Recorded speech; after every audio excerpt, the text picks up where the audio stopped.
Halo semua, kembali lagi di Nabla. Nah, Nabla kali ini kita masuk di sesi Nova, Nabla on Vacation. Nah, jadi kita sekarang ada di, ya mungkin bagi kalian nggak asing sih tempatnya. Kira-kira bisa nebak nggak sih tempatnya di mana? Kasih clue deh. Ini adalah salah satu tempat yang bisa dibilang sering dijadikan tempat wisata di Bali. Tempatnya adem, asri, terus juga banyak tanaman dan juga ada hutan-hutannya. Kira-kira kalian bisa nebak nggak? Oke deh, kalau memang kalian nggak bisa, kasih tahu nih. Sekarang kita ada di Kebun Raya Badugul. Nah, kira-kira Nabla kali ini apa ya yang ingin kita bahas di Kebun Raya Badugul ini? Kita akan bahas beberapa hal yang pastinya akan menambah wawasan kalian, sekaligus aku bakal ngajak kalian nih untuk jalan-jalan virtual di Kebun Raya Badugul. So, stay tune untuk konten Nabla selanjutnya.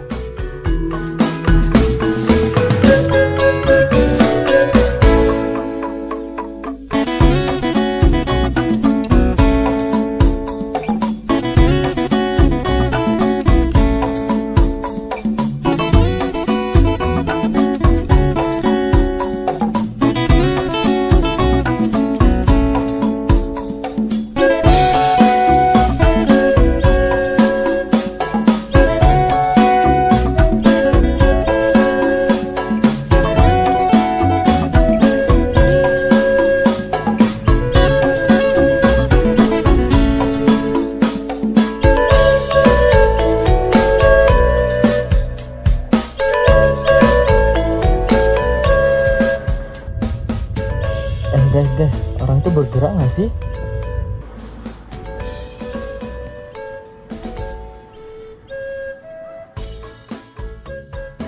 Nah, jadi kalian lihat kan tadi ada mobil yang gerak. Nah, bagi aku yang ada di luar, orang yang dalam mobil juga ikut bergerak. Tetapi bagi orang yang dalam mobil, karena orang itu diam di dalam mobil, akulah yang bergerak. Nah, kira-kira itu kenapa? Hal ini bisa dijelaskan dalam teori relativitas, yaitu dalam sistem kerangka acuan. Nah, jadi kerangka acuan itu adalah kerangka atau tempat di mana pengamat itu mengambil posisi. Nah, kerangka acuan ini ada dua, ada namanya kerangka acuan inersia dan ada kerangka acuan non-inersia. Jadi kalau kerangka acuan inersia adalah kerangka acuan yang di mana dia diam pada posisinya. Dan kalau kerangka acuan non-inersia, kerangka acuan itu juga ikut bergerak terhadap sesuatu yang dia amati.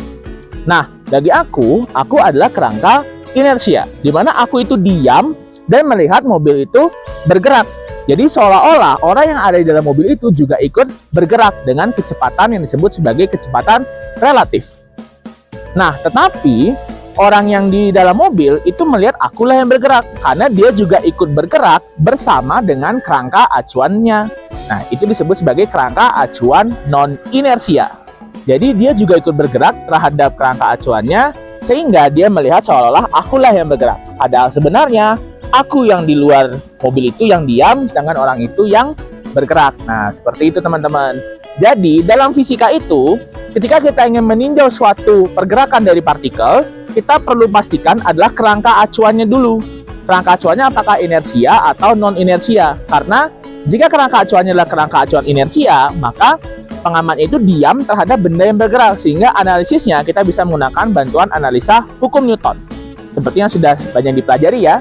Nah, tetapi kalau seandainya sekarang kerangka acuannya adalah non-inersia, maka kita butuh bantuan transformasi Galileo untuk menyelesaikan persoalan dalam soal-soal teori relativitas, khususnya dalam konsep kecepatan. Nah, jadi penting bagi kita dalam menganalisis persamaan-persamaan fisika atau persoalan-persoalan fisika itu adalah bagaimana kita memilih kerangka acuan dalam menentukan nantinya besaran-besaran yang akan kita tinjau. Oke, jadi itu dulu untuk kerangka acuan dalam teori relativitas. Sampai jumpa di video Nabla selanjutnya. Bye-bye!